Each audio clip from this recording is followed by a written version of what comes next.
Alright, hello YouTube. If you saw my last video, I had a cam bearing that didn't want to fit right. So I contacted Amazon, Michigan Motorsports. It was bought through Amazon, but it was Michigan Motorsports for another bearing. So, but that one, when it comes in, we can just put it through the front. See that bevel in? I'm told you're supposed to put them in through the beveled in anyway. This backside don't have a beveled in. But anyway, that cam bearing wouldn't even go on the cam. It was someone's squished it just a little, and it ain't fitting right, and the cam ain't going through it. The rest of them are good. They're in there nice and tight. They were hard to get in. You had to actually beat those in. This one, once it passed this bevel, it just kind of shot straight through there, one hit. Yeah, so I knew something wasn't right. I started measuring it, and it was the correct size one way, and then the other way it was like 1/100th too small. It was smaller than the actual hole, and the bearing's supposed to be bigger than the hole. But anyway, we're going to pop these main bearings out, put the new main bearings in, and drop the crank back in it. Start putting pistons and stuff in it. Alright, cleaning everything out. And I noticed a little crud in there, so I'm just cleaning that out with a flatbed screwdriver, getting that all out of there and making sure all the surfaces are nice and clean. Alright, you'll get some bearings. Some have holes in them, the others don't. The ones with holes in them go in the block to hit that oil passage. And they've got tangs on all of them. See, you just line up the tang and it'll line the holes up for you. But this one didn't have a tang, but it's got 3 holes, whereas the stock one has a tang and it only has 2 holes. That's different, but anyway, just push those down in there real good. I had to hit this one with my hand. You can use a rubber mallet. But now let's put the ones that ain't got no holes in them. See, no holes. And the caps. All right, just cleaning the surfaces off, putting the bearings in there. Just remember, number 3 has that wide bearing. Number 3. And this number 5, it goes in backwards once we get the crank in, but number 3 gets that wide bearing, the thrust bearing. It controls how much the crank moves back and forth this way. Alright, we got all those in. Tang to tang. Tang to tang. That middle one don't have a tang, and the stock one does. You never seen that before? Whatever. We'll send it. And I forgot to mention, these are standard size bearings, and it'll usually say on the bearing, standard. Alright, lube the bearings up real good. This one I lubed on the sides with just this Ultra Slick Permatex 81950. Now, we're going to clear the mains off of that. I had some of that PV Blaster surface shield on it so it wouldn't rust. So we'll wipe that off and throw the crank in. Alright, drop the crank in, drop her straight in. You gotta get it straight in or it won't go around that bearing right there. Now I'm gonna throw the caps on it. Alright, I'm tautened up the bolts. It says 15 foot-pounds the first pass, then you do this degree crap, but I'm gonna use an inch-pounds. 15 times 12, 180. Because on my regular torque wrench, 15 pounds, it barely even clicks. You can't tell when it clicks. So we'll do the inch pounds. Alright, so I tightened up the 2 middle inner, and then these, and then these, and those, and then those. Those are 15 foot-pounds, or 180 inch-pounds like I did. And then 80 degrees. And these outer ones are 15 foot-pounds and 50 degrees. But now, what I did was, got this little handy-dandy tool. So I wanted to figure out the torque reading on these, so I set my torque wrench higher than what I thought it would click at, and I'd do the 80 degrees, and then I'd back the torque wrench down 5 foot-pounds, etc., until it clicked at the 80 degrees, so I'd know how many foot-pounds the torque actually was. On all these, they were 60 to 65 foot-pounds on every one of them on the inner bolts, in case y'all wanted to know. I'd say it was closer to 60. On these Aller ones, I only did these two, but I set it to 55 because I knew that'd be close. Yeah, and they clicked right at 55 at 51 degrees. So, in case you want to know, these are like 60, 62. And this is dead on 55. These 60 to 62, and then the out ones, I'd just call it 55 on the foot-pounds, in case you was wondering what the angle translated to foot-pounds. Alright, I forgot if I mentioned, but I did plastic gauge this one. Or actually, I forgot it was this one. I didn't do that one because that one's the in-play one. But it was 0.002. And then crankshaft in-plays 3/1000. Good enough for me. I just use this screwdriver to kind of pry back and forth. I moved 3/1000.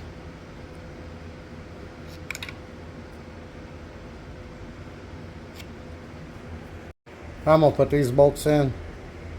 I'm gonna use this gasket maker on them, on the threads, because these, they'll leak. That's all in oil right there. They go through there and go into the main cap, so it'll leak oil through the edges there and come out. So we're gonna put some gasket maker on those, seal them up. Well, I don't know if I showed this earlier, but the caps are front to back. 1, 2, 3, 4, and that cap's on backwards. 5. But getting back to this, we're going to tighten these up to 18 foot-pounds or 216 inch-pounds, I believe. So I use the inch-pound one, it's that low, because my foot-pounds one, when you set it that low, you can't hardly tell when it clicks. Alright, and I've been checking it as I go. Everything turns over like it should. It's kind of hard to, it's a little tight. If I'd have just put oil in there, I probably could have went like that and it would have spun. But that engine lube I use, it's like glue, man. But yeah, I put every engine I put together with that stuff in it. It turns like this with that stuff in there. That's just the way it is. Alright, tomorrow, it's already 9 o'clock.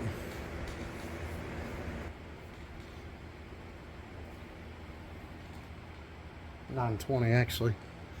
But tomorrow we'll come out here and start putting the pistons in her. Yes, yes. Okay, it's the next day. Let's stab some pistons in. Now, the first thing we're going to do, we're going to look at this crankshaft. See, it goes straight down. There's no chamfer here. The reason I say that is because some of the aftermarket stuff, and I know most of the Chevy this Gen 1, 2 small block Chevy stuff I've worked on, there's a chamfer right here. Now, if that's the case, the rods that you have for the crank, if it has a chamfer in it, the rods for that crank will have a chamfer on the rods. Now, that chamfer would have to go up against the crank side. Say if this one had a chamfer here,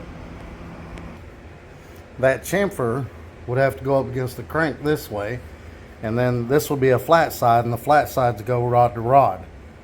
So chamfer up against the crank, chamfer up against the crank, flat side, rod to rod. But now these LS pistons or rods don't seem to have that, neither does the crank. So I honestly don't think it matters which way these rods go in. Now this only matters if you're putting pistons on rods. You definitely want to know that orientation, because when you put the pistons on the rods, you have to keep that in mind. And then you also have to keep in mind the front of the piston. The dot always goes towards the front of the motor. Now, like on the small block Chevy stuff, I've seen some of these that have valve reliefs. One, I have a bigger valve. Some of them just have the same size valve relief. And those that usually have the dot for the motor. But if they have different size valve reliefs, the big one is the intake and the small one's the exhaust. And you'll see how the valves on the heads go on LS motors. On one side it's exhaust intake, exhaust intake, exhaust intake, exhaust intake. On one side it's intake, exhaust, intake, exhaust. If you have those type of pistons, you have to keep that in mind. The big valve relief needs to go on the intake side. But this is stock stuff, and stock stuff, I don't think it matters which way the rod goes in, but I wanted to go over that. We've marked these and we didn't take the piston off the rod, and this is number 1. So we're going to put these back in the way we got them, the way we took them out with the dipple forward. I just wanted to go over that. I don't think it matters on these stock cranks and stock rods which way the rod goes. I've noticed on most of the Gen 4 ones that I've taken apart, the dipple always faces towards the back on all of them. I don't know if that matters. The Gen 3 rods, they don't have a dipple, so let's look at these and see. There's number 2 dipple, dots on the back. Every one of them I've seen that was Gen 4, the dipple went to the back. Again, I don't know if it matters or not, and if it does, y'all correct me, but yeah, all these, the dipple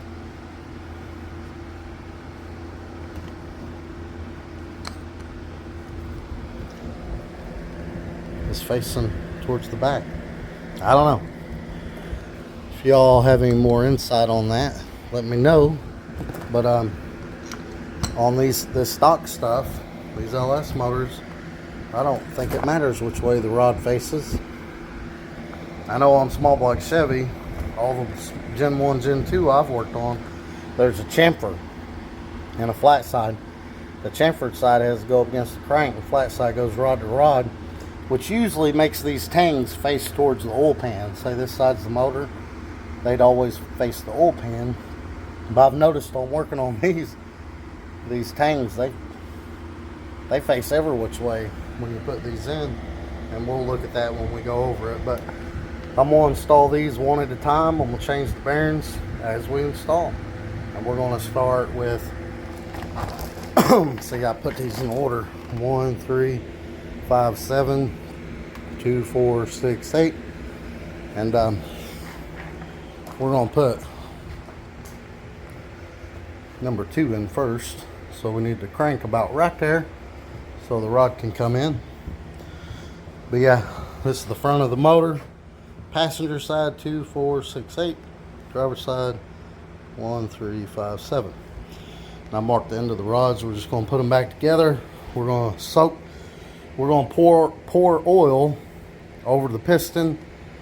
Well, change the bearings in the rod, and then pour oil over the piston, and smack them in there and carefully bring them down to the journal.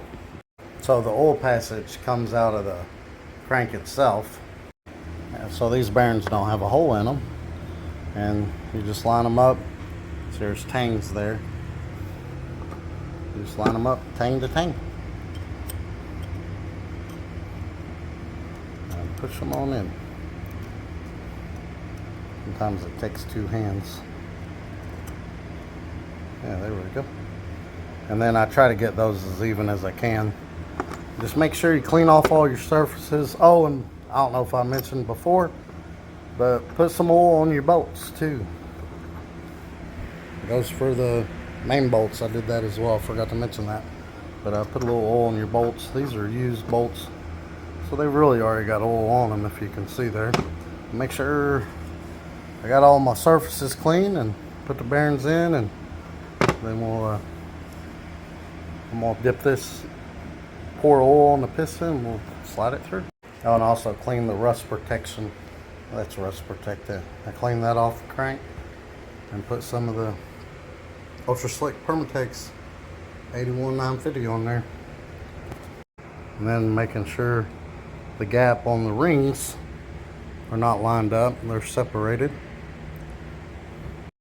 And cleaning the rust protectant out of the cylinders. Also soaked a few rags in oil and pulled the cylinders up really good.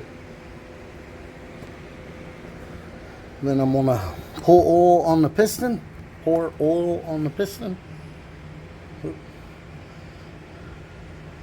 On the ring area.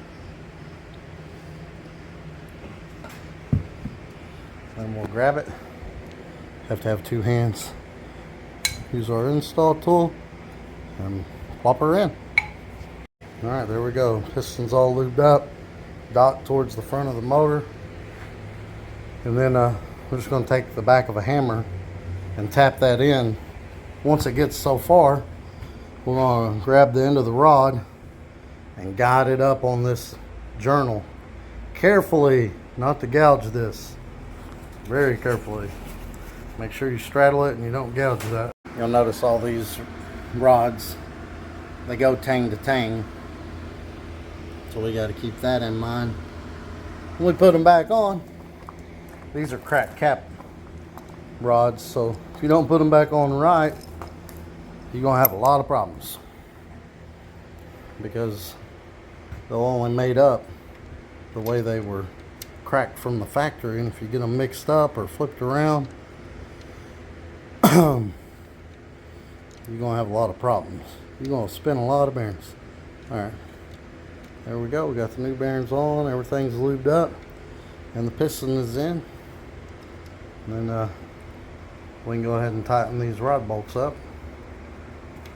Alright, so those are supposed to go to 15 foot-pounds, then you do that angle stuff. But 15 times 12 is 180. We're going to use the inch-pounds. 180 inch-pounds or 15 foot-pounds. Alright, tighten those two rod bolts. 15 foot-pounds, 180 inch-pounds. And again, these are just standard rod bearings. Just factory replacement standard rod bearings. Alright, pistons are in. All the dots are facing towards the front of the motor. I went through these all again and made sure they was 15 foot-pounds or 180 inch-pounds. Now I'm just going through and looking where the cap is cracked at. It's actually cracked right there. But if you got these on correctly, it'll look like there's nothing even there. And that's what I'm looking over. Yeah, see? You can't even see the crack in them if they're together properly. But if you see a bunch of spaces and crap, something ain't right. Just to make sure they're all in the correct orientation, tang to tang. Everything turns over as it should.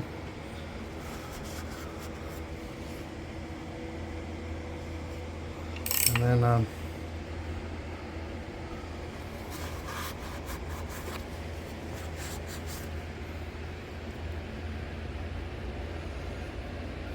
after we check all this out, we'll figure out what design bolts we got, which I looked on Summit, and Summit says the kind with one dot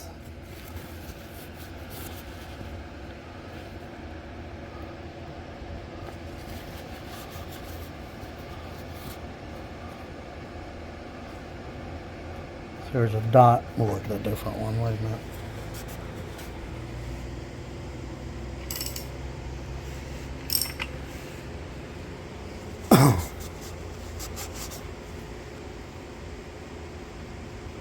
Looks good to me.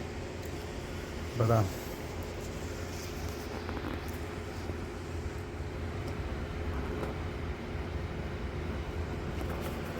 see if we can zoom into it. Yeah, see, it's supposed to be the kind with one dot and no sleeve is a design 1, and 2 dots and the sleeve is design 2. Here's the problem. This one has the sleeve and it's only got 1 dot. So I'm going to drop the phone. I'll have to figure that out because they're different torque. Well, wait a minute. Almost looks like that one has 3 dots. Looks like it's got a dot in each corner. It's hard to see on these. I'm probably making y'all go blind. Yeah, see, there's 3 dots. Yeah, there's 3 dots.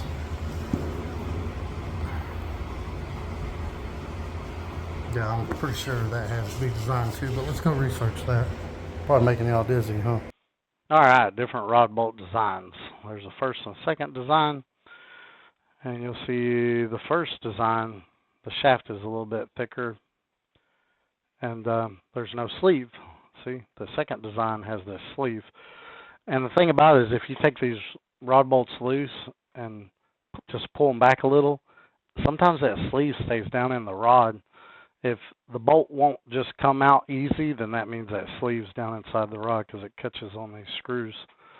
But make sure you're aware of that and don't just pull it out a little and say, oh, I got the first design, there's no sleeve. But apparently the ones with 3 dots and the sleeve are the second design as well. And the reason we need to know that is because the first design is 15 foot-pounds or 180 inch-pounds and 60 degrees, and then the second design is 85 degrees. So we're going 85 degrees. And I'm going to do like I did last time and try to figure out where this thing clicks at, because I want to know the torque reading. And the reason for that is I like to go through them at least twice to make sure I didn't miss any.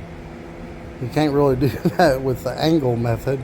So if you figure out what torque they at least should be close, I can go back through them, make sure, absolutely sure I didn't miss any. So let's see what we got. I'm going to start this at 60. I don't want it to click on the first one, and I have a hard time believing those will go to 60. I know small block Chevy on the main rod bolts, I think it's like 45, but let's see. All right, there we go, guys. All done. And I'm glad I figured out what torque they click at 85 degrees, because when I came back through to double check them, I triple check them. I go 1, 2, 3. But anyway, I missed one.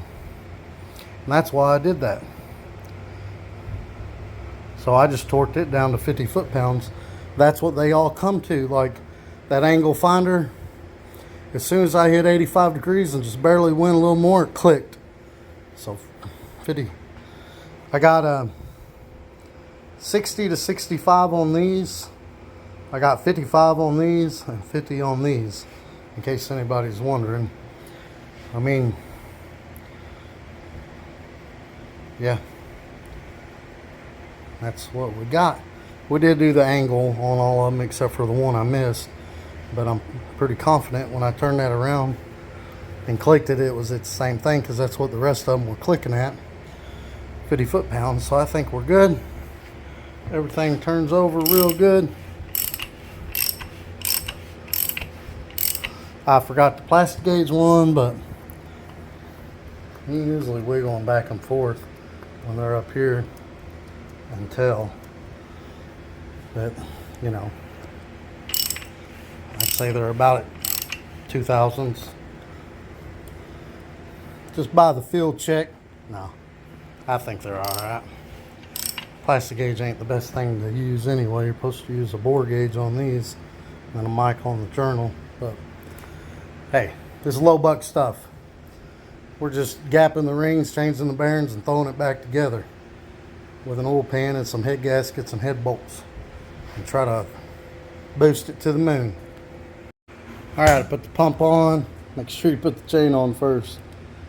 And I put some filler gauges in here. There's a 3000, a 2000, and a 1000. And then I was watching a video from Melling. They said not to even do that, but I see some people doing it. But I gave it one good turn, and then I torqued these down. I did that with them finger tight, and then finger tight, put the filler gauges in there. I spun this 360 degrees, and then I torqued these down to 18 foot-pounds. So I thought I'd go one further on this oil pump, so I took the cover off. And this is a 0015 shim.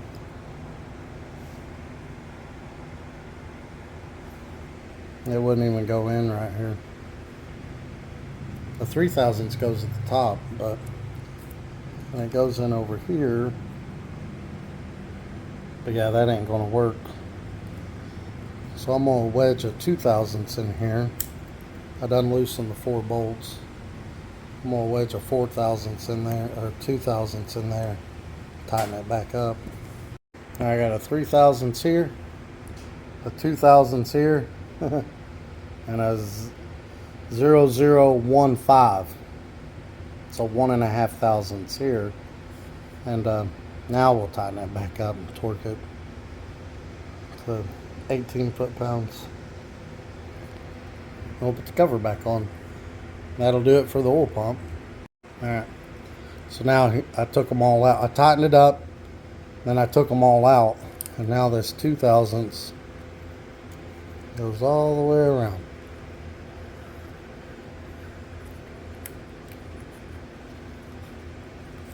Good stuff. Now we can put the cover back on, and that'll be done. But the next thing we got to do is I talked to Michigan Motorsports and Amazon. They're going to replace that front bearing, so I'm just waiting for that to come in. Then we can put the cam and all this on. And then I got we're going to drill and weld some bungs on both sides for the turbo. We're not 100% sure what side we want to put the turbo on, so we're just going to put one in each side. Why not? I got 2 bungs. Alright, we're going to go ahead and put the windage tray and the oil pickup tube in. But if you got one of these, that's where the crank goes. That's how short these are. If you got this kind, there's some kind that comes straight out and then up. And those, I'm pretty sure the truck windage tray will fit in. But if you got this kind that's got that notch is for the rods to clear. And it won't fit the oil pan. I've already been through this on my 5.3. That windage tray for the truck, it won't fit on there. But so I cut it like this and across and then back down. Just make sure you get all the fuzzies off. And the reason I cut it right there is because that dip right there, it's got to go up through there. See? It'll hit right there if you go straight out. See? It's almost wanting to hit there, but we're good there. But yeah, if you're using the truck windage tray and this kind that has the notch to clear those 2 rods, that windage tray won't fit in there. You have to cut it back. You have to cut it back right behind these front bolts. Alright, and I went 18 foot-pounds on these. On these were 106 inch-pounds. And I used thread locker on all these. These were 106 inch-pounds. And these were 18 up. These are locking nuts. Put those to 18. And yeah. We should be set. Hopefully the oil pan. Don't forget to put your seal in there. The type of seal you use depends on the shape of the end of this tube. That oil pan only came with one.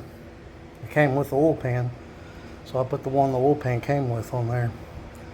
And most of the time this is just 1 bolt. No, it has a spot for 2. Factory it's just 1 bolt. But I put 2 of them in there.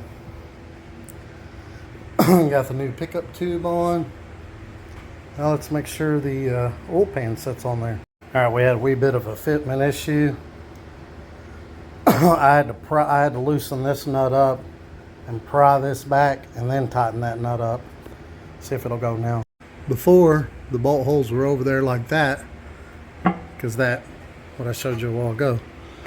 But now, it won't go far enough forward on either side, so it's hitting something trying to come forward now.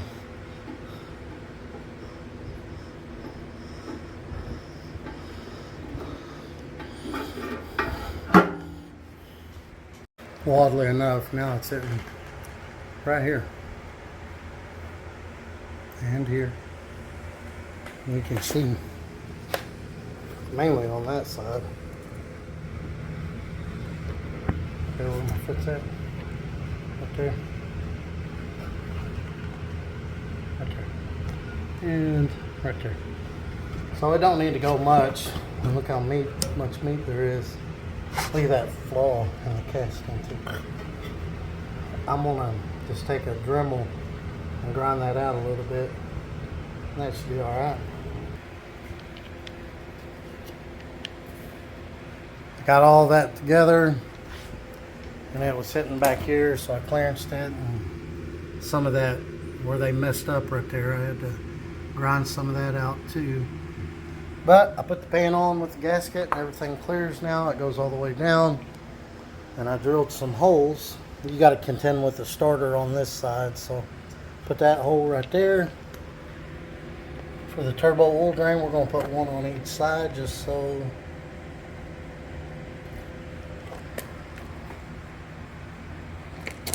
we can pick and choose what side to put the Noah at Performance Works going to weld it for me. Chris had these bungs,